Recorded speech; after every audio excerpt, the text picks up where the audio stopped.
Hello, everyone. Thanks for joining us for our fourth official webinar in our Igniting Innovation series for the Fireground Challenge. So we've got a really great conversation planned for you today. We're going to give a short look into the films as well, which I hope you've had a chance to watch this week as they've been available. And then first, I'm going to give you a little bit of an introduction to the Fireground Challenge and an update at where we are. And so given that this is our fourth webinar, many of you have probably heard me give this same spiel before, but the Fireground Challenge is an open innovation competition that is trying to find new solutions to destructive fire that bring together indigenous, rural, and place-based knowledge with cutting-edge technology and other forms of innovation. And so we've seen a lot of good applications coming in. We've had a lot of really great people reaching out. We have 2 weeks left to the deadline. One big announcement is that we have actually just extended the deadline to December 9th. So previously, it was December 2nd with the deadline, the Monday after the break, but now you have a full another week. We are available to help with any questions. You can book a meeting with us. And so anybody watching right now that's thinking about applying, we're here to help you do so. And so that's our big update on the Fireground Challenge. And we have another big announcement coming on Monday. So look out for that. But right now, we're here because we're joined by two really amazing directors who we're going to introduce in a minute. And that is Roni Draper and Evan Barrientos. And so we're going to be talking about the importance of beneficial fire and the importance of messaging around it. Because I think, as so many people here on this call and on this webinar know today, there's such a huge need to really have the public desensitized to fire, to see the good side of it, to see the healing and restorative side of it for the land and for communities, and to learn about why we need fire in these fire adapted ecosystems that we live in across Western North America. And so we have two experts here with us today who have been helping tell that story, helping to change hearts and minds and really kind of show what the process looks like and how it can benefit. And so we're really excited to hear from them about what it was like creating these films, challenges behind it, the reception, and what they're working on now. And so we're going to have a great conversation. But first, let's take a look at these films. And so we're going to run a short clip from each one. And also at the same time, I hope you've had a chance to watch the films online, but they will be available for a few more hours after this webinar. And so if you haven't had a chance before, please watch them after. Or if you're watching this in a further date because it's recorded and you're interested, then you can also reach out to Roni and to Evan to ask for access to these films that they've created and put so much work into, and that we're so lucky to have to see today. And so let's take a quick look into the clips themselves.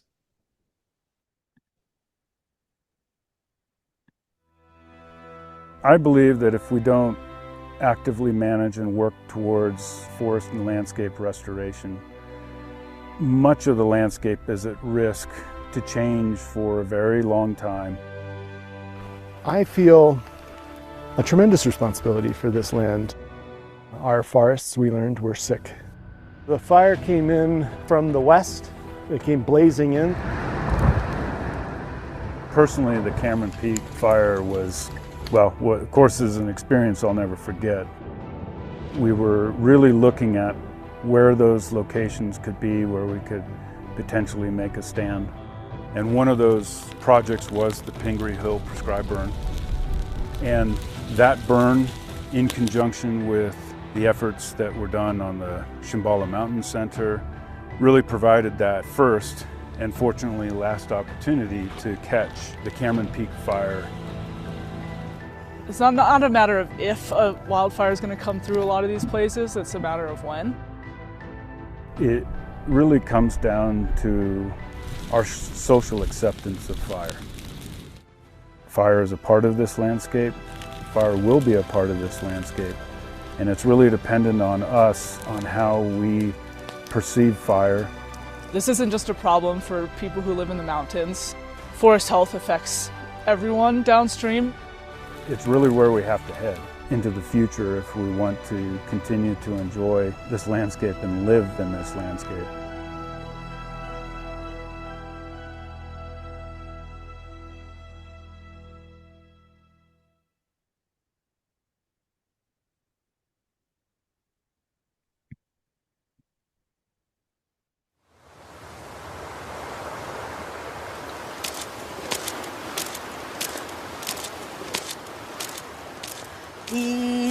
Iowa, Iowa,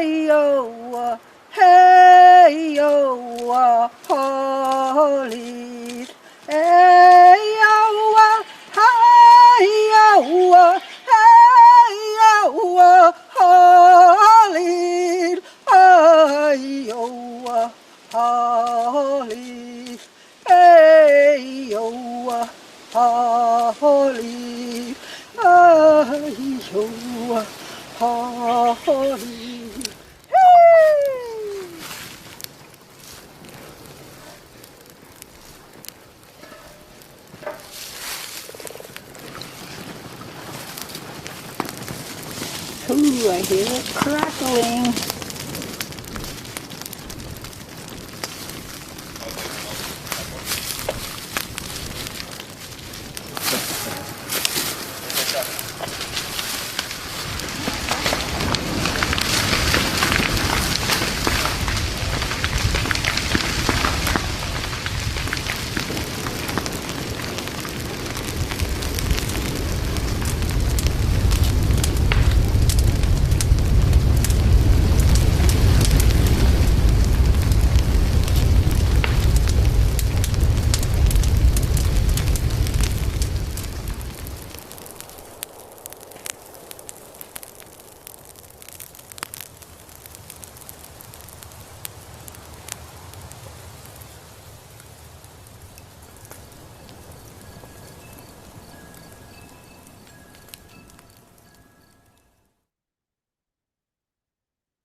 Wow, it's always amazing getting to see the films again. And it's tough only seeing part of the film and not being able to see the rest because there's just so much beautiful imagery and story within it. And so I'm just going to give a quick introduction to the panelists and then I'll pass it off to Cressa to start our panel. But to start, we have Ronnie Jo Draper, PhD. She's a National Geographic explorer, a filmmaker, educator, scholar, and a member of the Yurok tribe. And she's from the Fork of the Klamath and the Trinity Rivers. And Roni explores storytelling practices as a way to understand humanity and create balance in the world. And so her films include Scenes from the Glittering World on PBS in 2022 and Fire Tender in 2023. And she's been working on another feature film as well, which we're excited to hear about. And then we also have with us Edmund Barrientos. He's a conservation photographer and filmmaker and the creator of FireForest. Began working on prescribed burning crews in Florida in 2015, continued to do so in Nebraska in 2017 and 2018. He was working on forest resilience work in Oregon, and then there he developed a foundation in forest ecology. Then later on, he moved to 2018, moved to Fort Collins in Colorado, and then after the 2020 fires there, saw a need to help increase the need for awareness and more action to protect the forest that he loves. And so both these filmmakers have such deep connections to the land and have provided such a great work of art for us. And so really excited to hear from them now. And I'll pass it off to Cressa to kick off our panel. I'm super excited to be here with you both. So could you, a question for both of you is, could you tell us a bit more about yourselves and what first got you interested in filmmaking?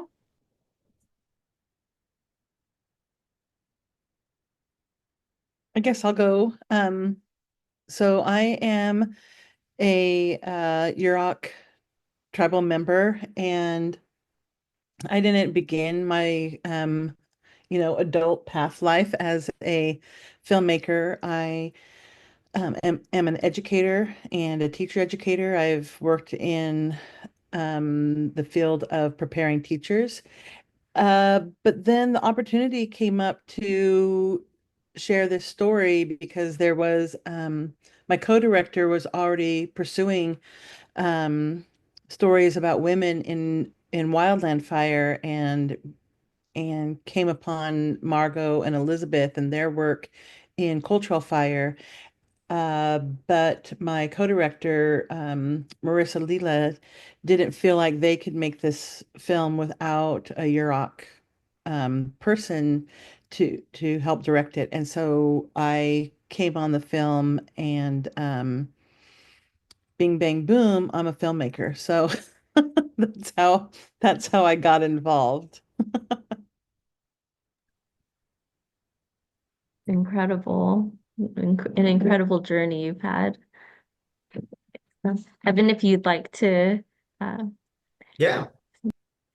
Yeah, for me, it started with photography. I originally was getting into birds and bird watching when I was around 13, and that led to photography.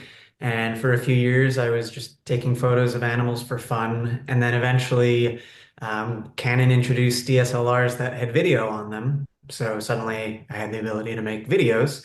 And in 2012, I was doing an internship with an environmental education nonprofit in Yucatan, Mexico. And I was just really inspired by the work they were doing to introduce kids to birds, hosting birding workshops. And just kind of on a whim decided I'll make a film about that summer. And it was an amazing experience doing it. And I saw that it had the potential to help conservation causes like that. And so I continued doing it after that, just kind of on the side or as a hobby, making short films, incorporating it into other jobs. After college, I was doing work in land management and restoration, which included prescribed fire, and eventually decided that I wanted to go all in on the communications route. So I eventually became a communications manager for the National Audubon Society, which incorporates video along with other forms of communication.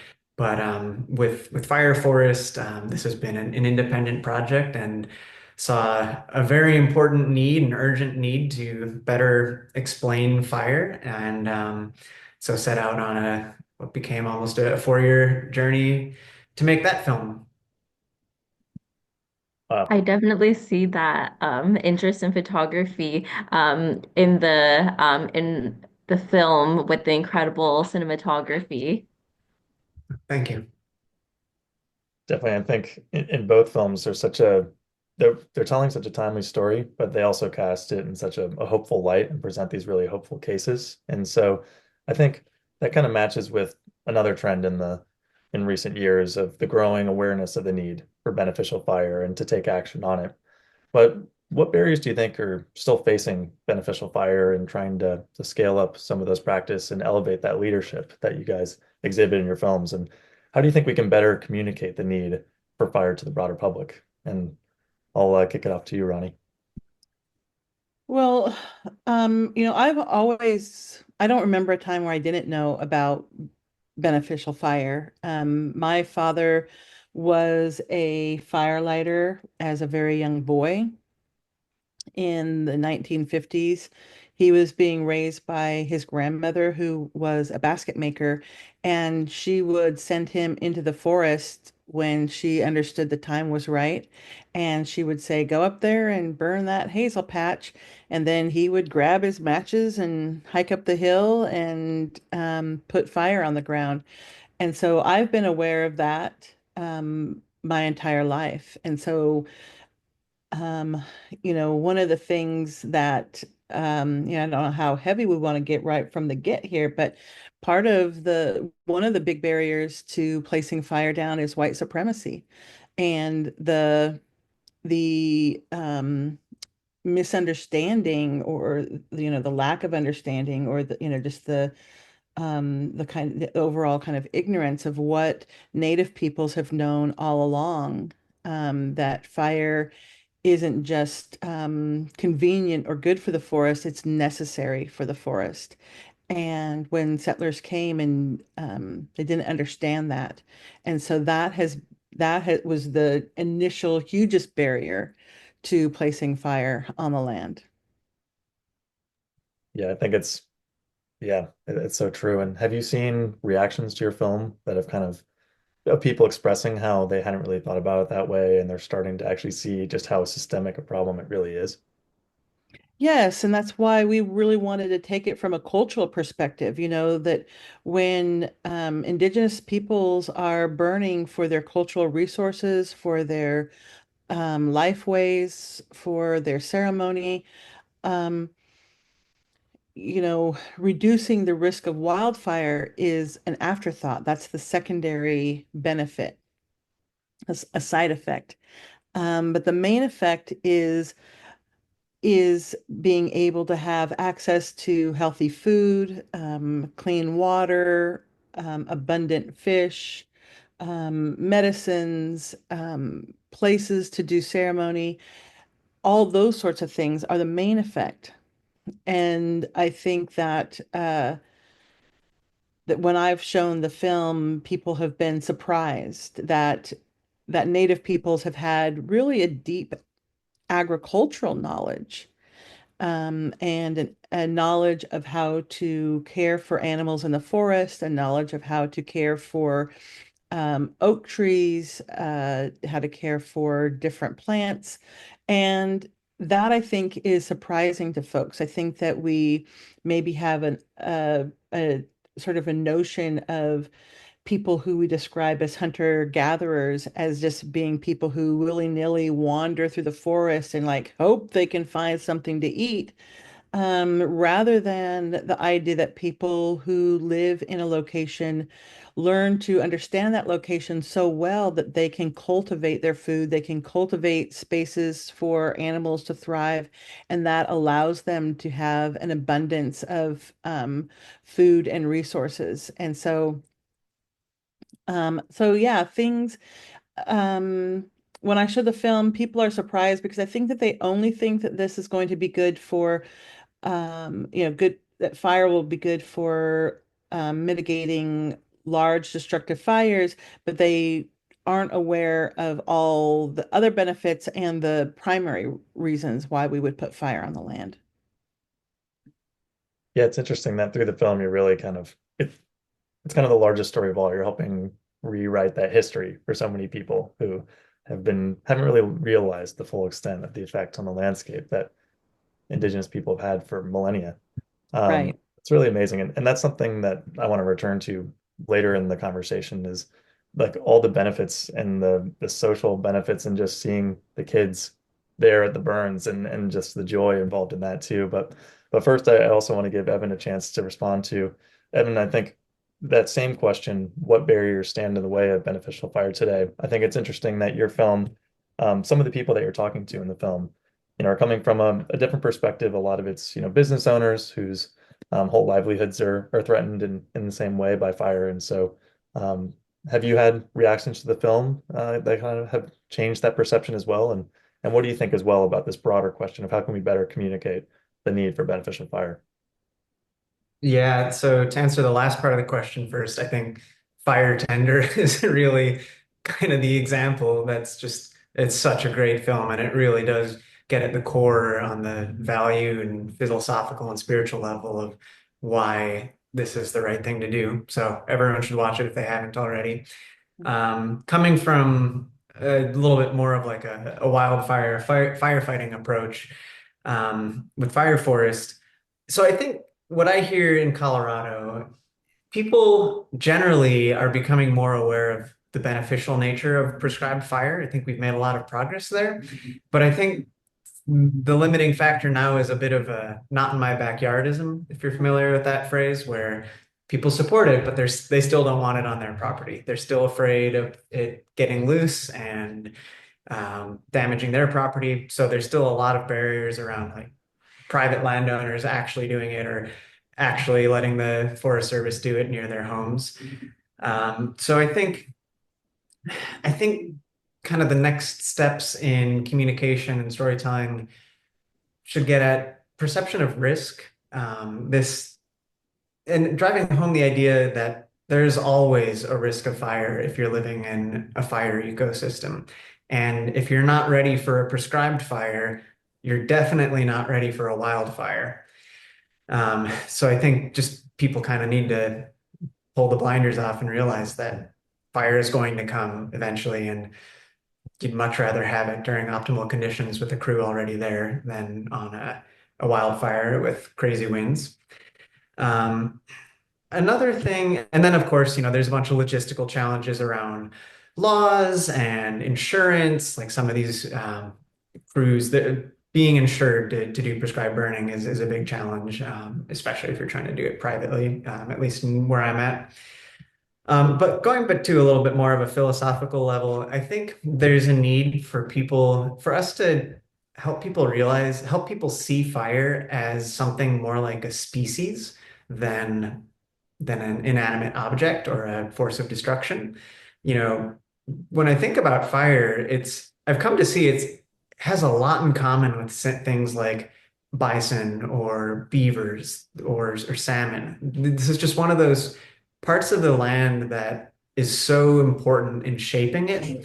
And just like bison and beavers were almost extirpated from the wild and now kind of just exists in, like, I'd say it's like extinct in the wild and it's only captive locally and under controlled conditions. And it doesn't have the chance to roam freely like it used to, at the expense of everyone, because we don't have those benefits now. So I think part of my role is more of a creative artist is I'd like to help people see fire, appreciate it the way they might appreciate bison or salmon or beavers, and recognize that it kind of has a life. You know, it literally breathes oxygen and it consumes things, it eats, it has different behaviors. And I just think that could help us have more acceptance for it. I agree, Evan, and I think that yeah, I like your analogy just to life or a species. I've compared fire with water, you know, that we have come to a place as people that we respect water, and we understand the need for water, and we're not necessarily afraid of water. I mean, there are places where water can be problematic, right?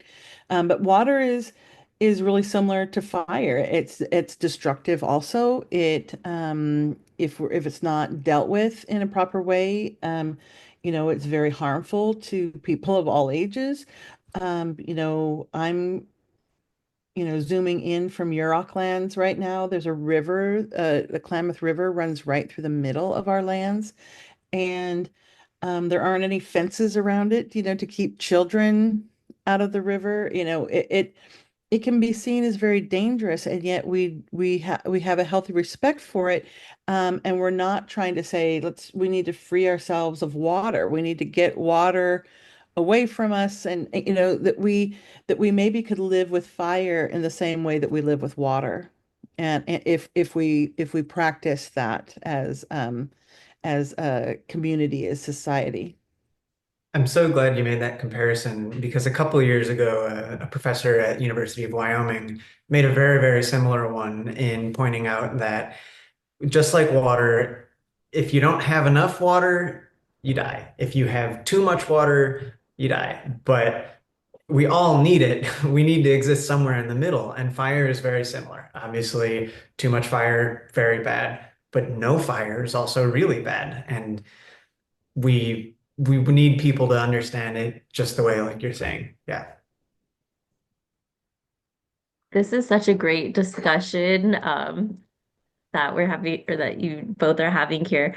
Um, thank you for all those metaphors that help us to reframe the way we think about fire.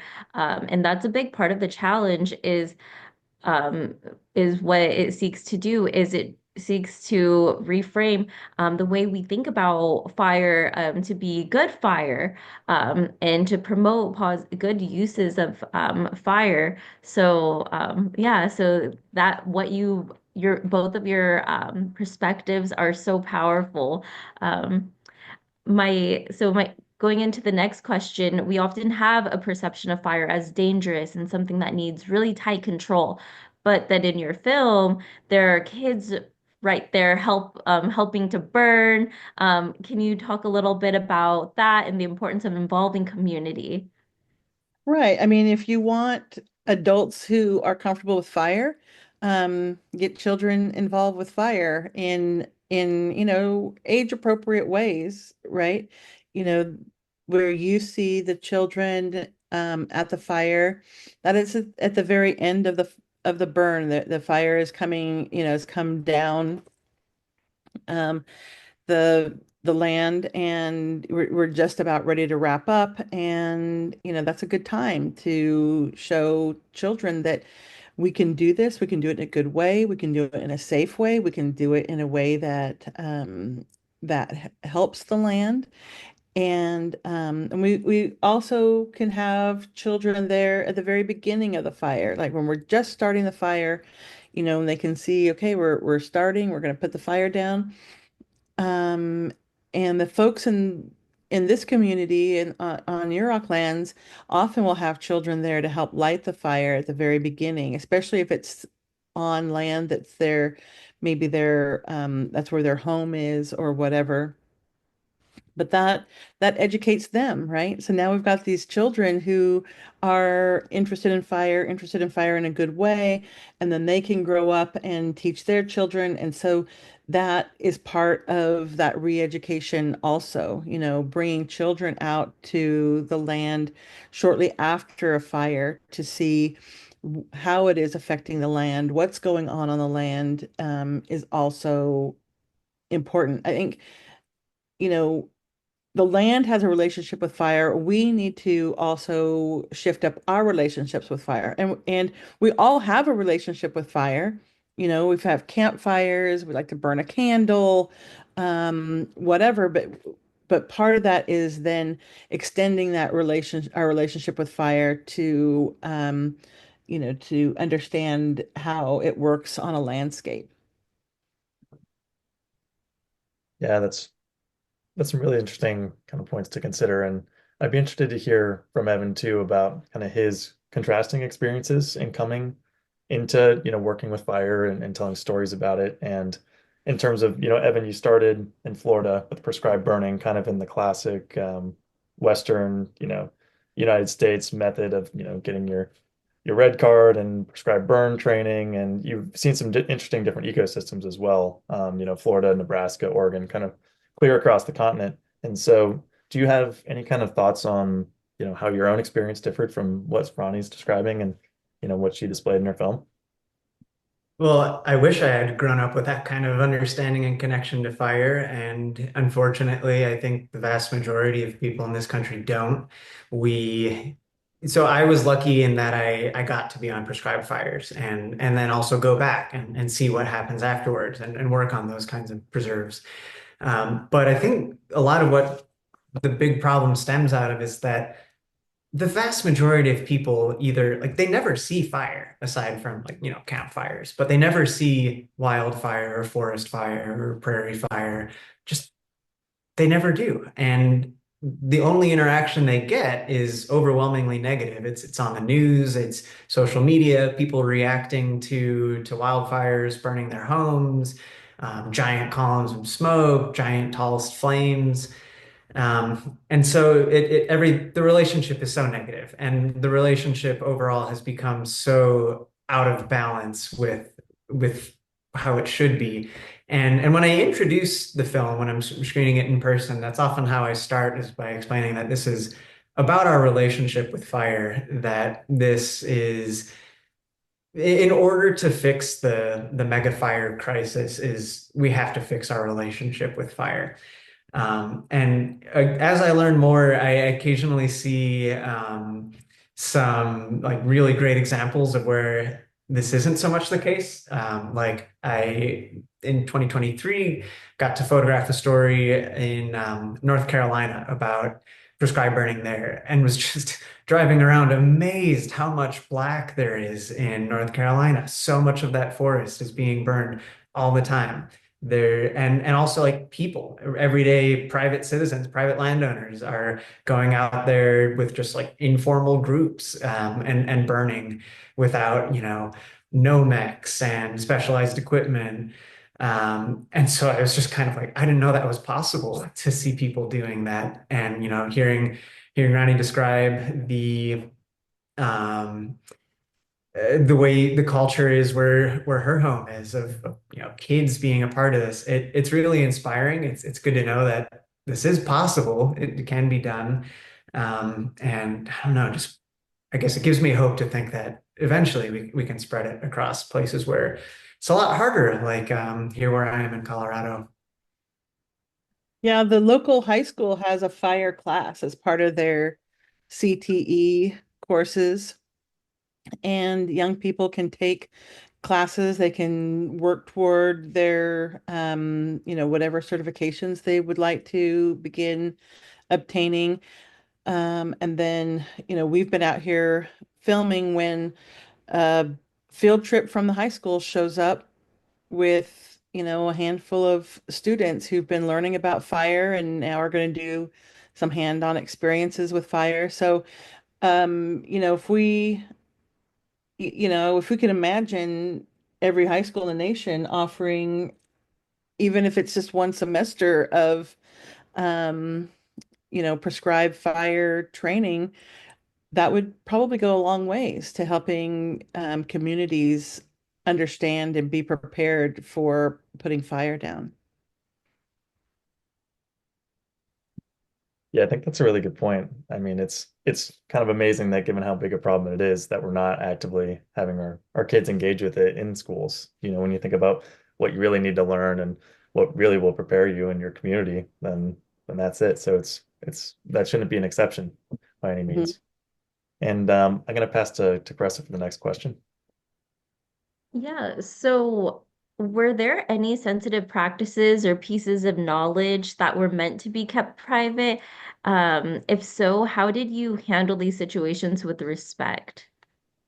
Yeah, one of the things that would happen is, you see people singing songs, and we took extra care when we filmed people singing songs, to first of all say, oh, you're going to be singing a song. Is it okay for us to film that? Sometimes we were places where someone was going to sing a song and then they asked us not to film. So of course we turned off our cameras. Um, we had filmed people sometimes telling some stories that they said that they didn't want, maybe because they were, you know, stories, Yurok stories, old stories that they didn't want to have included in the film. Of course, we respected that. And then, we've been up here during times of ceremony, and that is something we absolutely do not film. We don't even take our cameras with us. We participate as members of the community in ceremony, but we don't film that at all, even though fire is a big part of ceremony. It just isn't appropriate to film it and to make that available to an audience outside of your lands. Yeah, that makes a lot of sense. So I'm sure there's just a lot of discussion with the Mhm. community on figuring out how to best tell the story and represent it without, yeah, exposing too much. And Right.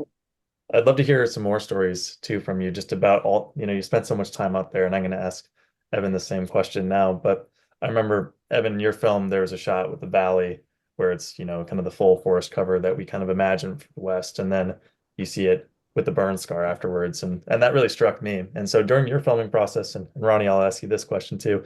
Were there any moments, I'm sure there were so many moments, but some that you'd like to highlight now that just really struck you as you were going through and, spending time out on the land, talking to these landowners and people and getting to witness nature at work, that just really kind of jump out to you now.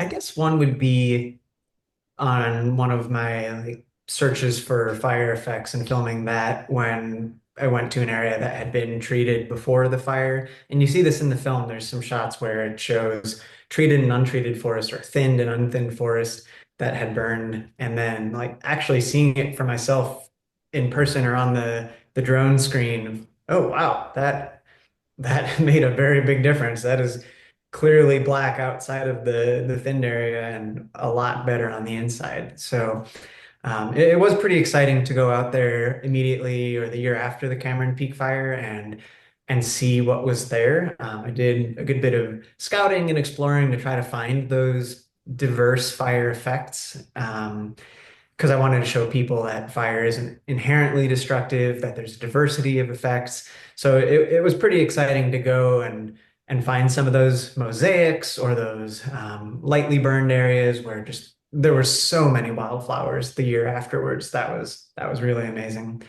I do want to answer also the question about the sensitive information or cultural information.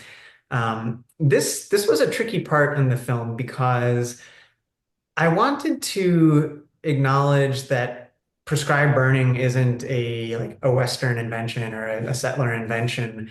And I wanted to make that clear that, people in North America were doing this long before the 1900s and bring that in. But it actually became really difficult to find a local source to do that. So ideally, I reached out trying to find someone with indigenous roots from what's now Colorado, so Arapaho, Cheyenne, Ute, to be able to speak to that, to either share like stories that they remember or just address cultural burning in Colorado.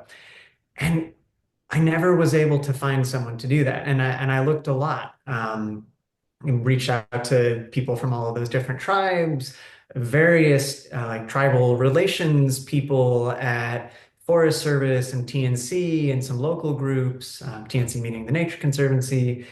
Um, and just it and I still don't know whether it's that the knowledge is there, but just intentionally kept private, or if it has been lost. One Arapaho person did think that it maybe was more so just people had been removed from so far from the land for so long that yeah, it kind of has been severed.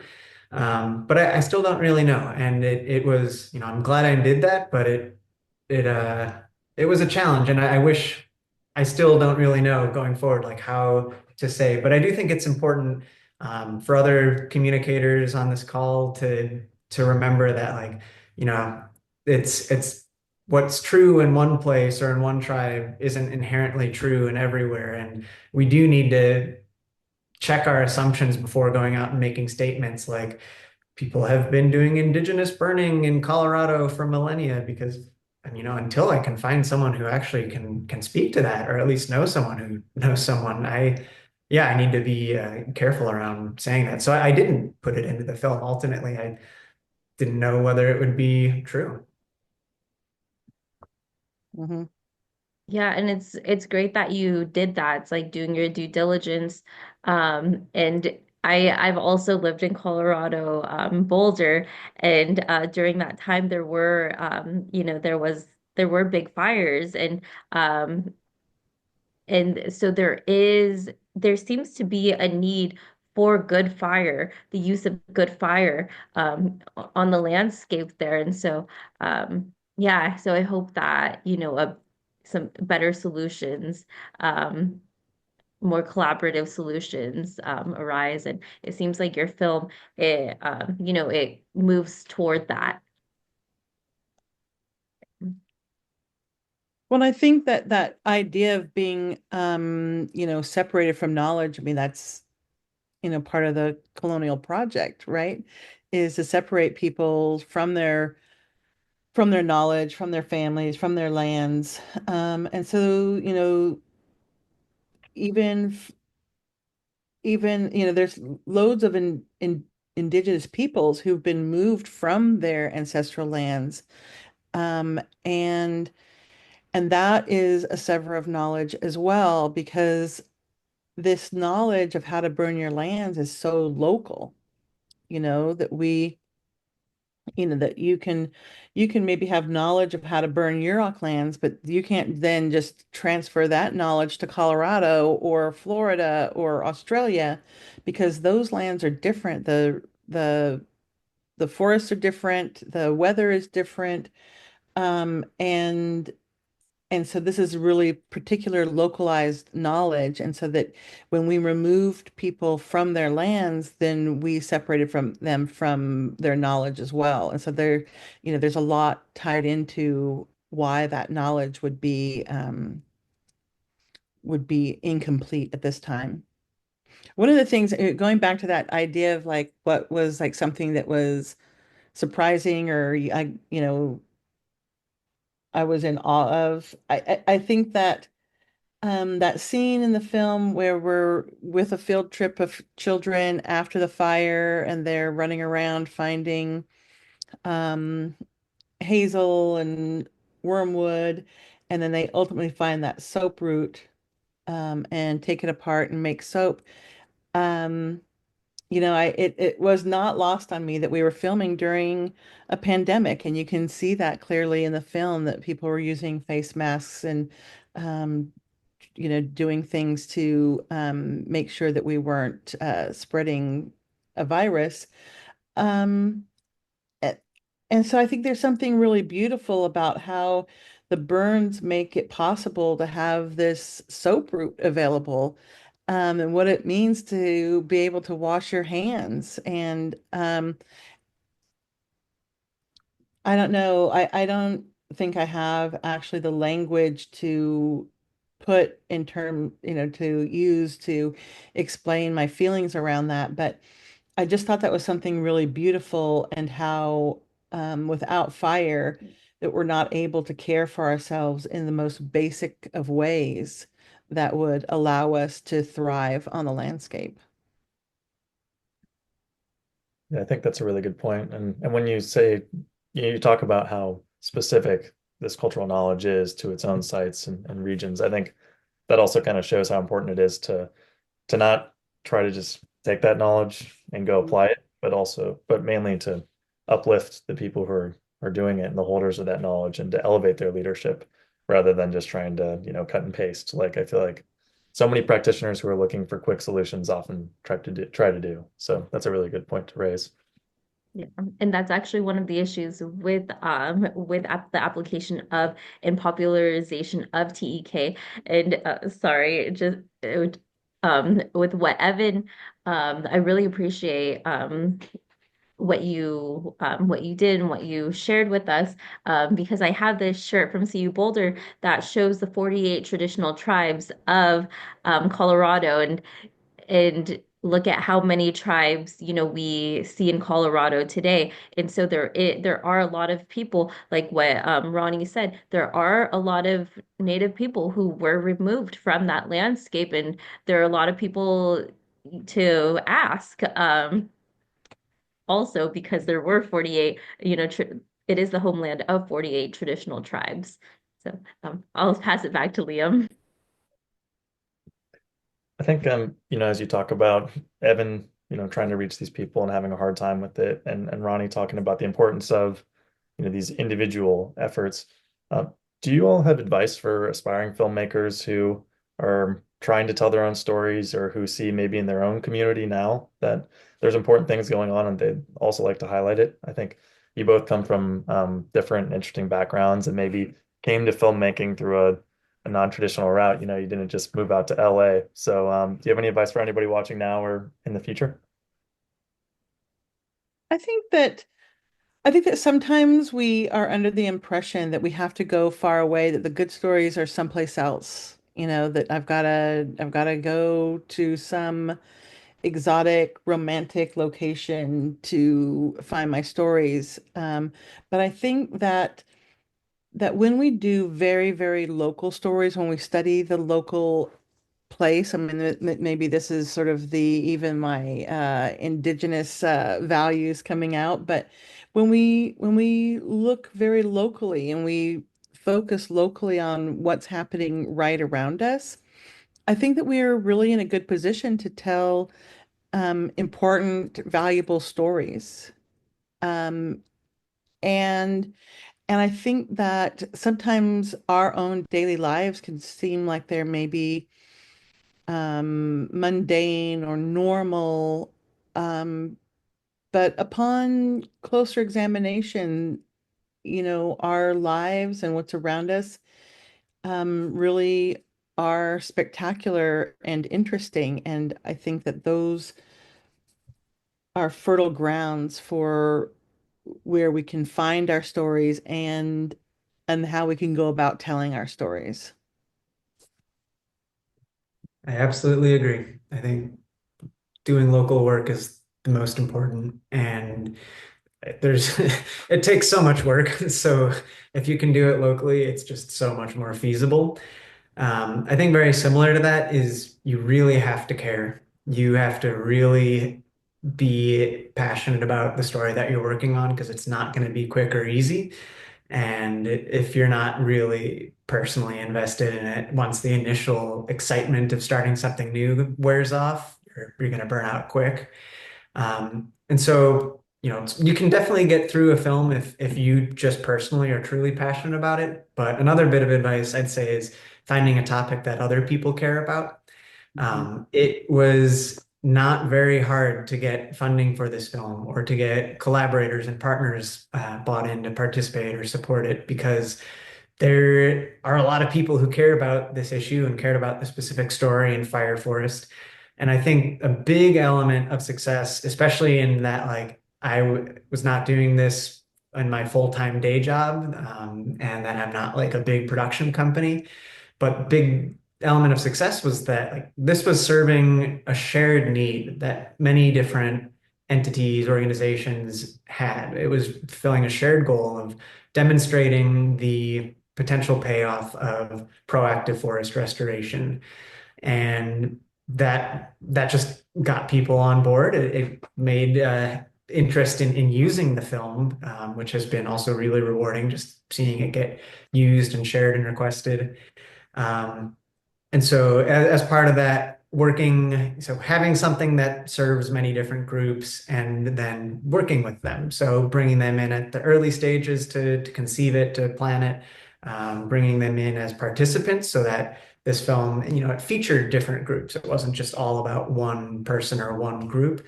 And that way more people were willing to share it.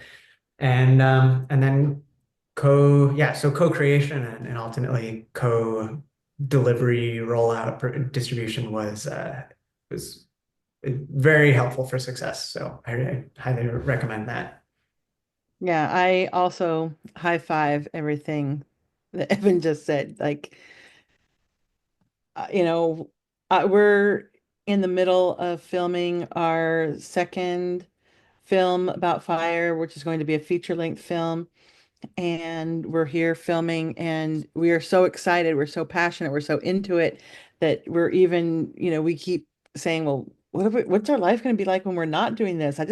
How do we do this forever? That we're so into it that um, we look forward to filming, we look forward to looking at the film, we look forward to editing, that we're that we we're maintaining this kind of interest. But if you don't think you can maintain an interest that spans over maybe 5 years, which is where we are now, then that's not your project. You need to follow another story. Wow. So with that, do you have any advice for innovators who are not only developing solutions, but also helping further stories? That's a question for both of you. I'm gonna maybe have the same exact answer. Start local. I think um, it is a mistake to think that you have an answer to a problem for a community that you haven't hung out with, or that you don't even know what the problems are that they're dealing with.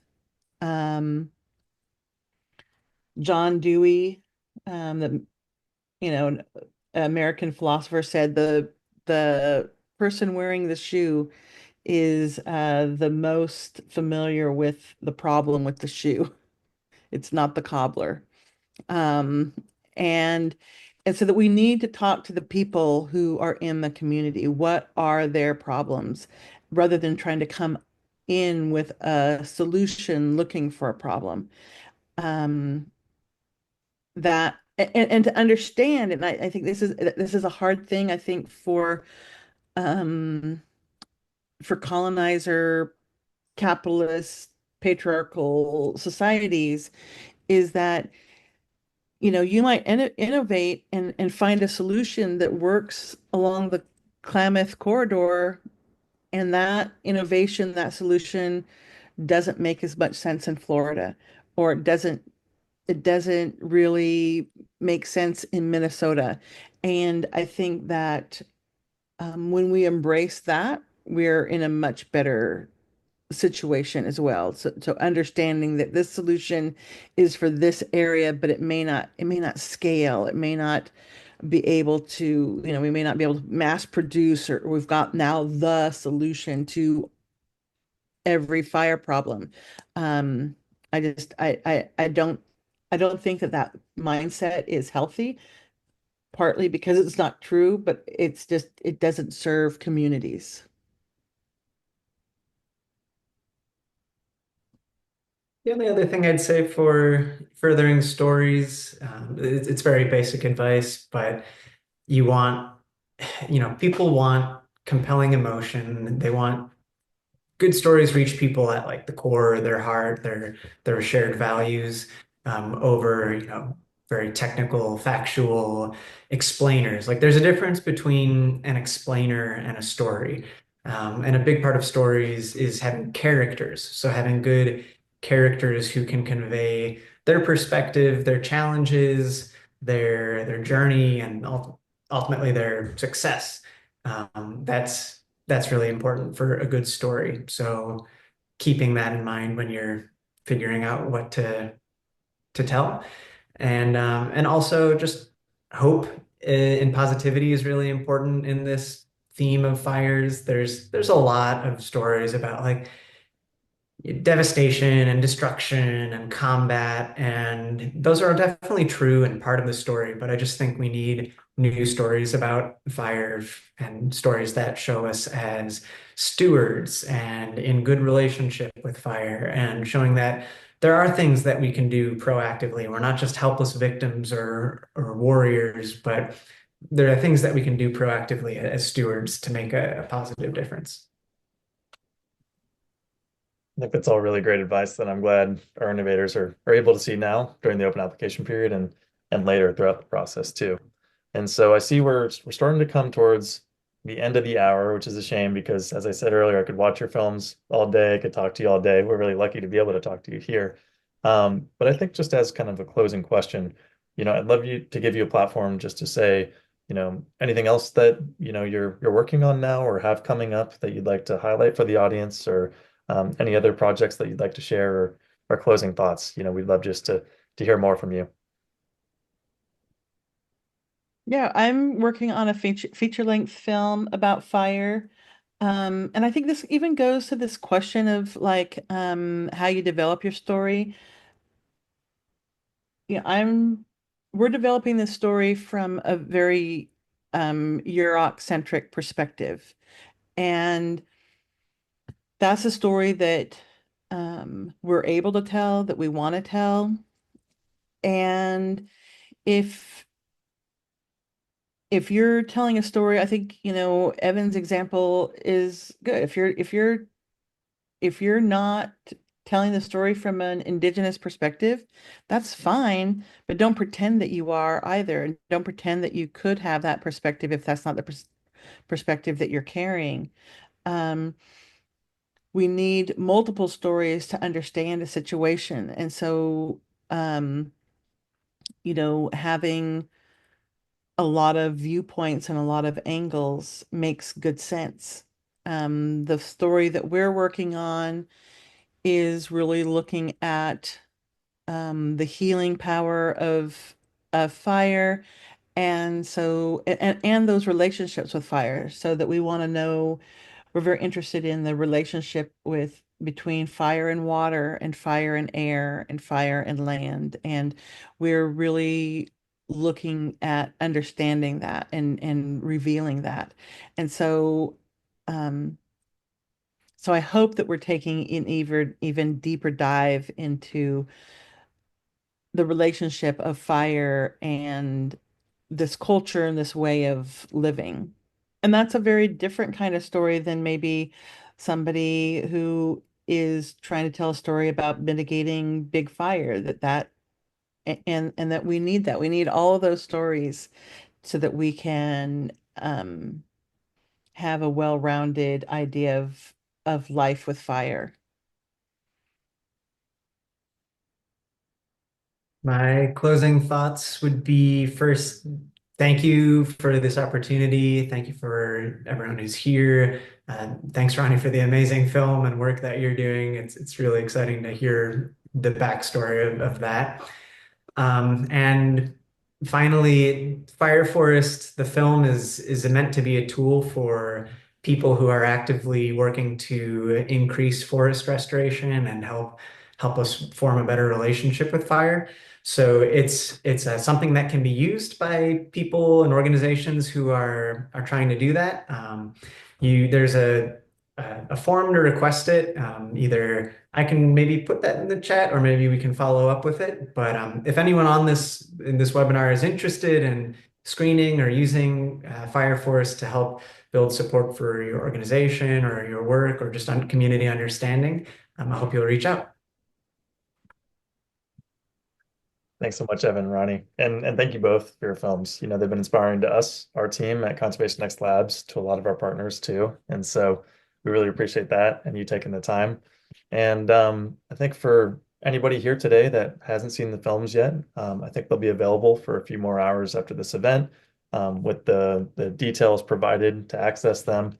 Or if you're watching the recording and really interested in them, then you can also look out for future screenings, like Evan mentioned, or you can also reach out to the directors to ask about access. And I cannot wait to see Good Fire, the feature film. Evan, we can't wait to see all the amazing things that you do in collaboration with Fire Forests and with future efforts. And so thank you so much for taking the time. And with everybody else watching, I'll just give one last reminder that we're in the open application period of Fire Grant Challenge.